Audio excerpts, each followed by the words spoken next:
Vous écoutez Boostez-vous, le podcast dédié au coaching mindset au féminin. Bienvenue dans l'épisode 19 du podcast, la prise de décision, première partie.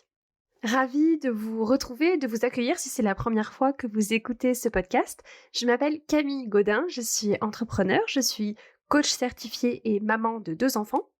Ma mission, c'est d'aider les femmes à reprendre le pouvoir sur leur vie en reprenant le contrôle de leur cerveau. J'accompagne des femmes qui veulent se sentir épanouies, en confiance, en s'investissant dans une vie pro qui les passionne, tout en faisant de leur vie perso une priorité. Et mon message, c'est qu'on peut faire les deux. Mon objectif, c'est que chaque femme, chacune à son échelle, puisse se construire une vie qui lui ressemble, une vie dans laquelle elle se sente bien. Et je suis convaincue que l'investissement le plus important que nous devons faire pour y arriver, c'est notre développement personnel, c'est notre mindset, c'est notre mental.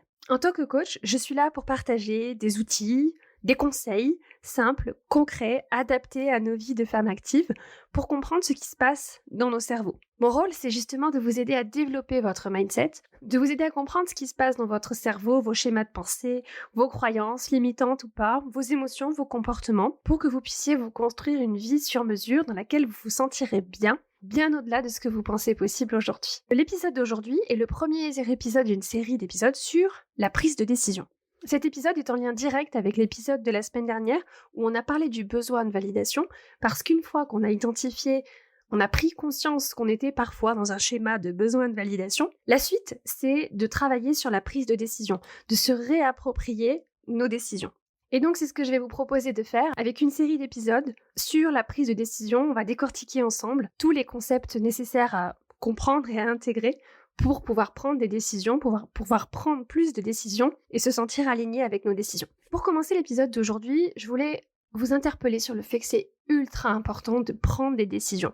La prise de décision, c'est le pouvoir ultime qu'on a à la fois dans nos vies, mais aussi sur nos vies, pour impacter la trajectoire que nos vies vont prendre. Si vous voulez être l'héroïne de votre vie, votre super pouvoir, c'est la prise de décision. Et donc, on va passer les prochains épisodes à parler des décisions et de la façon dont on les prend.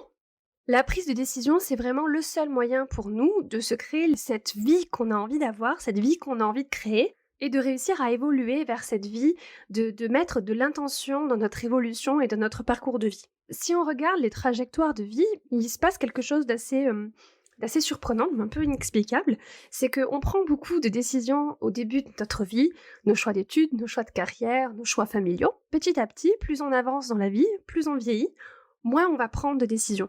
On va tomber dans des routines, des schémas décisionnels qui sont basés sur les décisions qu'on a prises dans le passé, et on va pas forcément venir re-questionner toutes ces décisions-là qui font qu'on en est là où on en est aujourd'hui. Et le travail que j'ai envie de vous proposer de faire à travers ces épisodes sur la prise de décision va justement vous permettre de reconsidérer le pouvoir que vous avez effectivement sur vos vies. Si on ne fait pas ce travail de reconsidération, on a tendance à tomber dans la croyance qu'on doit faire certaines choses, qu'on doit vivre en fonction des décisions qui ont déjà été prises dans nos vies ou que certaines personnes ont pris pour nous à notre place. Et on a tendance à penser que, en fait, on a déjà pris toutes les décisions importantes dans notre vie et qu'on n'a plus vraiment de décisions à prendre. Ce que j'ai envie de vous inviter à faire à travers l'écoute de ces épisodes, c'est de considérer que rien de tout ça n'est vrai et d'envisager que vous avez la liberté de reconsidérer continuellement toutes vos décisions et toutes vos options. Ce réexamen permanent de nos décisions, non seulement c'est quelque chose qu'on peut faire, mais c'est même quelque chose de recommandé si on veut vivre une vie dans laquelle on se sent bien, si on veut vivre une vie qui nous paraît alignée avec nos envies, avec nos valeurs, avec nos besoins. Et je vous conseillerais même de faire cet examen décisionnel, entre guillemets, au moins une fois par an. D'ailleurs, pour ça, je vous propose un challenge Reboost son année. Pendant 4 jours, vous allez recevoir un mail par jour avec des questions d'introspection. Et la première partie de ce challenge, c'est justement de faire un bilan de nos vies et de faire un état des lieux de toutes ces décisions prises ou non prises, parce qu'on verra aussi que des fois, il y en a des décisions qui sont pas prises, et de se proposer de les réévaluer. Pour en revenir sur le sujet de nos épisodes, donc la prise de décision, j'ai envie de commencer par définir ce que c'est qu'une décision.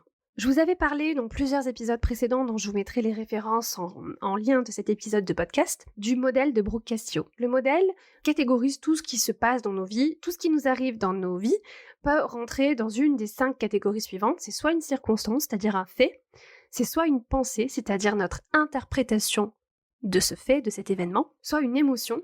Une émotion, c'est une vibration dans notre corps qui est déclenchée par nos pensées, Soit c'est une action. Nos actions, c'est l'ensemble de nos comportements, donc ça comprend nos actions, nos inactions, nos réactions, et tout ça, c'est alimenté par nos émotions. Soit, dernier élément du modèle, c'est nos résultats. Nos résultats, c'est la somme de toutes nos actions. Et donc une décision, c'est simplement un engagement envers une pensée, une émotion et une action qui crée un résultat. En d'autres termes, une action engagée qui va être portée par une pensée d'engagement, c'est une décision. Et donc toute nouvelle décision, c'est simplement une décision de croire quelque chose et de s'engager à le penser. Malheureusement, ce qui se passe généralement, c'est que la plupart des décisions qu'on va prendre au début de notre vie sont des décisions qui nous sont soufflées par les autres. On nous enseigne ce qu'on doit croire, ce qu'on doit penser, les choix qu'on doit faire en termes d'études, en termes de carrière, en termes de normes sociales, en termes de choix amoureux, etc. Au début de nos vies, on n'a pas forcément la capacité de remettre en question ce qu'on nous enseigne. Alors on va assumer les décisions de nos parents, de la société, de nos professeurs, sans même s'en rendre compte et sans se poser de questions. Et souvent on ne considère pas toutes les options qui s'offrent à nous avant d'aller de l'avant parce qu'on a été exposé à un modèle de pensée et on est convaincu que ce modèle c'est le bon modèle. Ça nous pousse à vivre des vies dans lesquelles on va penser beaucoup de je suis censé être comme ceci ou comme cela, je suis censé faire comme ceci ou comme cela, au lieu de vivre des vies où on aurait plutôt tendance à se dire j'ai envie de faire comme ci ou comme ça. Et donc quand on commence à réfléchir à la question de la décision, en fait ça nous amène à réfléchir à un niveau beaucoup plus profond sur, au final, tous nos processus de décision. Et on peut commencer à se demander pourquoi est-ce qu'on prend les décisions qu'on prend ? Qu'est-ce que ça signifie pour nous, ces décisions, et qu'est-ce que ça signifie pour nous des expressions comme réussir sa vie ou avoir une belle vie ? Qu'est-ce que ça veut dire pour nous ? À quoi ça ressemble la réussite ? À quoi ça ressemble d'avoir une belle vie ? Pour faire cet état des lieux complet sur nos processus de décision, il y a 3 idées principales à considérer et à décortiquer et à décomposer, et c'est ce qu'on va faire dans les 3 prochains épisodes de podcast. La première idée à développer, c'est que tout est facultatif, c'est-à-dire que, en fait, nous ne sommes obligés de rien. La deuxième idée, c'est qu'il n'y a pas de bonne ou de mauvaise décision, on en parlera dans l'épisode de la semaine prochaine. La troisième idée, c'est que plus on prend de décisions, consciemment, intentionnellement et délibérément, mieux c'est. C'est le concept qu'on développera dans le 3e épisode de cette série. Donc le concept qu'on va décortiquer aujourd'hui, c'est le concept de tout est facultatif. La pensée, la croyance la plus douloureuse émotionnellement, la plus inconfortable que je rencontre chez les personnes que j'accompagne, c'est la pensée du « je n'ai pas le choix ». Cette pensée, elle nous coince dans la souffrance parce qu'elle nous donne l'impression qu'on doit continuer à vivre selon nos décisions négatives, entre guillemets, qu'on a prises par le passé. Et quand on est dans cet état d'esprit-là, on se retrouve à vivre une vie faite de contraintes, une vie qui ressemble à une interminable liste de choses que je dois faire. On se retrouve à vivre une vie de to-do list, de choses à faire. Et c'est là que c'est vraiment important de se rappeler qu'on est obligé de rien. On a un libre arbitre total sur la façon dont on vit notre vie. Alors là, vous allez me dire, oui, mais il y a quand même des événements parfois qu'on subit. Je suis complètement d'accord avec vous, effectivement. On ne choisit pas nos circonstances, les aléas de la vie, les accidents de la vie, les maladies, les deuils, etc. Toutes ces choses-là, on est d'accord qu'on ne les choisit pas. Par contre, là où réside notre libre arbitre, c'est sur la façon dont on y réagit. Et là où réside notre pouvoir de décision, c'est sur la façon dont on va décider quoi faire de ces circonstances de vie.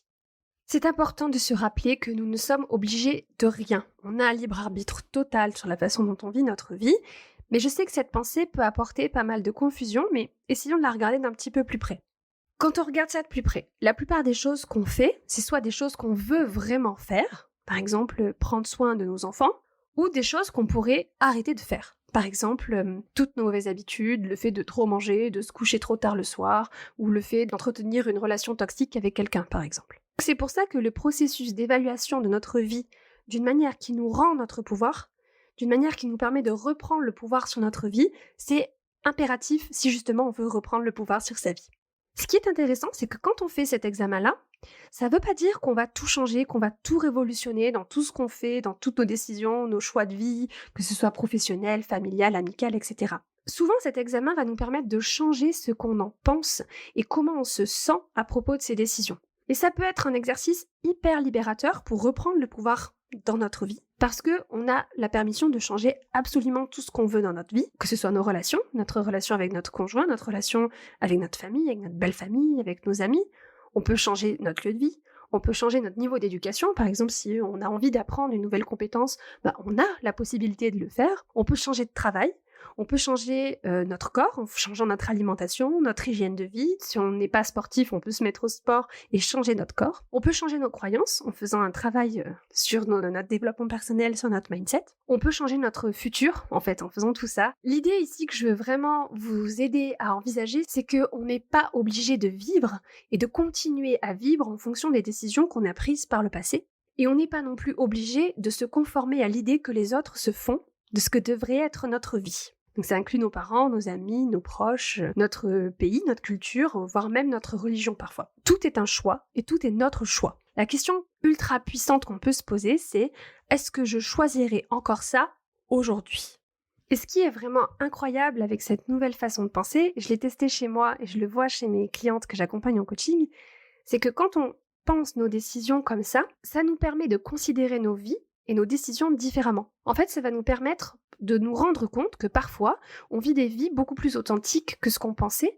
Et si on nous demande de reconsidérer, par exemple, nos relations, notre lieu de vie, nos relations familiales, notre travail, quand on examine tout ça, au final, on peut se poser la question, mais en fait, dans combien de ces domaines de vie, j'ai déjà tout ce que je voulais vraiment ? Alors, on peut penser qu'en fait, on voulait quelque chose de différent, mais parfois, c'est juste une illusion.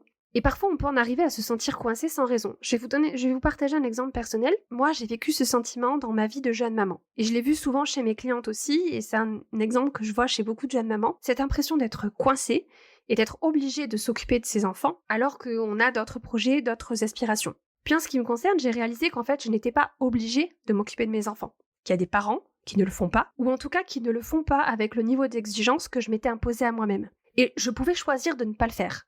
Par exemple, je pouvais choisir de ne pas cuisiner des légumes à tous les repas à mes enfants. Je pouvais choisir de les faire garder plus. Je pouvais choisir de déléguer certaines parties de l'éducation de mes enfants. Et en fait, de me rendre compte de ça, ça a été une prise de conscience ultra libératrice. Et j'ai pu arrêter de me mentir à moi-même avec mes pensées du style « il faut que, je suis bien obligée de m'occuper de mes enfants ». Et j'ai réalisé que m'occuper de mes enfants, c'était en fait un choix que je faisais et que je refais quotidiennement. Et c'est bien une décision consciente et définitive que je prends et pas une obligation. Et donc l'exercice ultra puissant que je vous invite à faire pour terminer cet épisode de podcast sur ce premier concept de tout est une question de décision, c'est d'examiner vos différents domaines de vie et de vous poser cette question ultra puissante et de vous dire « est-ce que je choisirais encore ça aujourd'hui ?» Et c'est important de prendre le temps de répondre à cette question à l'écrit, parce que ça va nous permettre de nous rendre compte que, en fait, on est en train de choisir des choses automatiquement, qu'on en ait conscience ou pas. Et quand on ne prend pas la décision de changer quelque chose, en fait, on choisit de continuer dans la voie du non-changement. Et dans de nombreux domaines de vie, ça peut être bénéfique et souhaité, mais c'est probable aussi qu'il y ait des domaines de vie dans lesquels ça nous paraît pas souhaitable. Voilà, on va terminer là-dessus pour aujourd'hui, sur cette notion du tout est facultatif. Refaire un petit check, un petit point sur vos vies, sur vos décisions dans les différents domaines de votre vie et de vous dire, ok, qu'est-ce que je choisirais encore aujourd'hui ? Et si vous voulez aller un petit peu plus loin, je vous invite à vous inscrire au challenge Reboost ton année. C'est un challenge qui est complètement gratuit. Pendant 4 jours, vous recevrez un mail par jour avec des exercices d'introspection pour vous permettre à la fois de faire un bilan de là où vous en êtes, pour vous permettre de créer la vision de ce vers quoi vous avez envie d'aller et pour vous aider à créer un plan d'action pour réussir à atteindre cet objectif. Donc je vous mettrai le lien en description de cet épisode de podcast.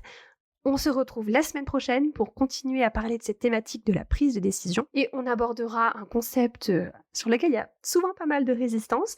On parlera du fait qu'il n'y a pas de bonne ou de mauvaise décision. On se retrouve la semaine prochaine pour décortiquer ce concept. D'ici là, je vous souhaite une belle journée, après-midi, soirée, nuit, en fonction du moment où vous écoutez cet épisode de podcast. Et puis je vous dis à la semaine prochaine. Bisous! C'est la fin de cet épisode. Si vous entendez ce message, c'est que vous êtes resté jusqu'au bout et pour ça, je vous remercie du fond du cœur. Si cet épisode vous a plu, plusieurs options pour soutenir le podcast. Vous pouvez laisser un avis 5 étoiles sur Apple Podcast ou sur Spotify.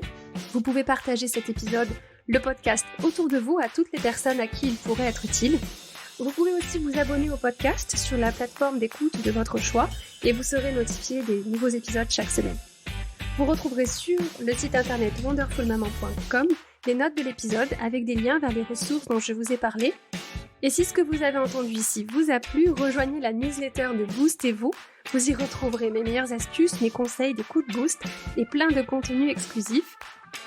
On se retrouve pour un nouvel épisode la semaine prochaine. D'ici là, je vous souhaite une belle semaine. Je vous dis à la semaine prochaine. Bisous!